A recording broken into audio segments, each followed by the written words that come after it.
tutupnya. Luar biasa, menghadiri Ketua Umum Hercules pasukan Grip Kampar rapatkan barisan. Gerbang Desa News TV. Kampar dalam rangka menyambut kunjungan Ketua Umum Gerakan Indonesia Bersatu GRIB. H. Hercules Rosario Marsal, Ketua Grip Kampar, Sampang Sitepu, perintahkan Komandan Satgas dan jajarannya untuk merapatkan barisan. Minggu tanggal 29 Juli tahun 2024. Dengan solidnya, di dalam kepemimpinan beliau Grip Kampar, menurunkan kurang lebih hampir 300 orang. Satgas dengan konvoi menggunakan kendaraan mobil menuju lokasi acara, Jalan Sudirman kantor Grip Provinsi. Karena Grip, sebuah organisasi sosial bernama Gerakan Rakyat untuk Indonesia Baru (GRIB), didirikan pada tahun 2011 oleh Hercules untuk memobilisasi jaringan preman gangsternya, tokoh-tokoh kuat lokal, kelompok main hakim sendiri, dan mantan milisi untuk mendapatkan dukungan politik di tingkat akar rumput terhadap Prabowo. Dalam pidatonya Ketua Umum Dewan Pimpinan Pusat Gerakan Indonesia Bersatu, DPP, GRIB Jaya, H. Hercules Rosario Marsal menceritakan awal berdiri organisasi Grip Jaya dengan tujuan mendukung program. Kalau kegiatan hari ini, yang jelas tadi sama-sama kita lihat ya, itu peresmian kantor dan pembaretan Satgasus yang tadi kita lihat kan. Acara yang penting tadi saya lihat hanya itu aja. Selebihnya itu tadi acara seremonial biasa lah. Seperti pertemuan tadi dipanggil Ketua MPC tadi naik ke lantai 2. Saya kira tadi ada pengarahan, ternyata hanya foto-foto saja di atas. Ternyata pengarahan tidak ada. Jadi saya kira kalau untuk acara hari ini tadi hanya sampai di situ. Kalau ini acara di sini ini gawainya Ketua karena mereka bersahabat dengan ketum tadi kebetulan ketum berhalangan hadir atau ada kegiatan lain sehingga besok mungkin itu dapat disampaikan dengan Ketua Sri Ahmad kan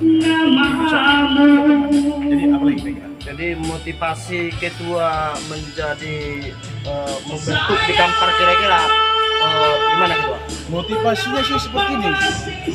Saya di organisasi, di ormas yang lain pernah menjabat selama 2 tahun di kabupaten dan di kecamatan juga pernah satu periode. Jadi saya kira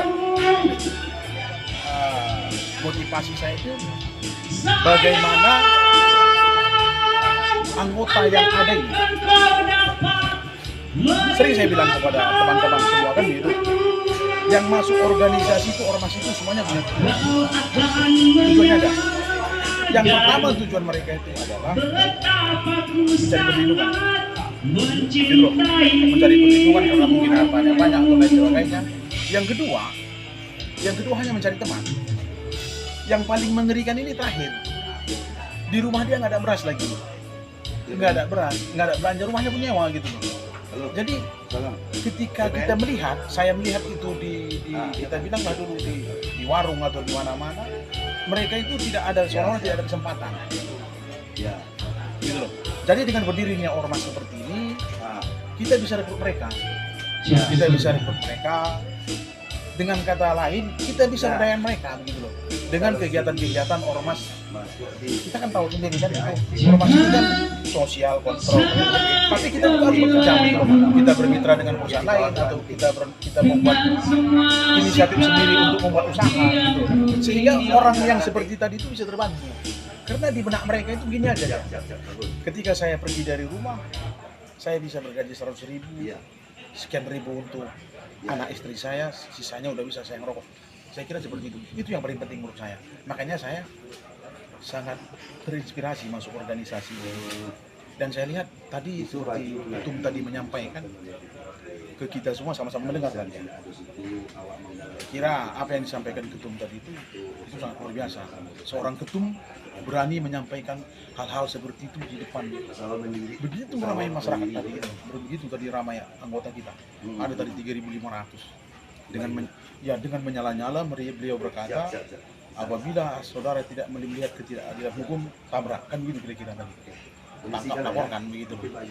Jadi di situ kita lah berpikir sebagai ketua-ketua DPC atau pimpinan yang PAC, bagaimana mengimplikasikan apa yang disampaikan beliau itu. Mungkin secara umum dia menyampaikan seperti itu gitu loh.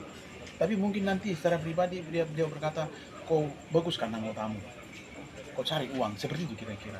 Tapi ya apa yang disampaikan beliau tadi menurut saya sangat luar biasa. Harapan kedepannya ketua? Harapan kedepannya begini dia, kalau bisa harapan kedepannya organisasi ini bisa berkembang dengan baik. Terus yang kedua, bisa apa ya, anggota-anggota ini satu bukan berkolaborasi aja, kita berkolaborasi dengan orang itu bisa, tapi pada dasarnya organisasi tanpa ada hasil itu ada nol itu nol pasti itu nol. Jadi begini dia, jadi di dalam organisasi ini anggota yang begitu ramai ada inspirasi atau inisiatif untuk membuat usaha. Contoh, saya semalam dapat laporan dari Persatuan Grip, Persatuan Ojol. Jadi mereka merasa mungkin terintimidasi atau sebagainya kan gitu. Jadi mereka meminta ke kita Grip Kampar ini atau mungkin nanti bergabung dengan beliau untuk membuat suatu aplikasi yang bebannya tidak memberatkan mereka. Mungkin sekarang ini aplikasi yang lama contoh 20% atau berapa persen mereka dikutipkan gitu. Sedangkan hasil yang mereka dapat juga tidak maksimal juga 20% kan gitu. Jadi mereka meminta ke kita bagaimana upaya ketua supaya bisa tercipta di sini suatu aplikasi namanya Ojol Grip Riau gitu loh. Walaupun itu lokal tapi tidak memberatkan. Itu salah satu inspirasi yang saya punya. Terus kedepannya nanti kita ini kan ada ketua bidang masing-masing kan masing-masing kan ada punya bidang.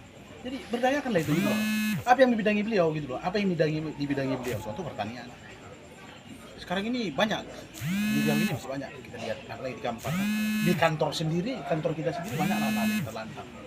Walaupun itu punya orang kan bisa kita berbuat di situ artinya bertanam apa segala macam.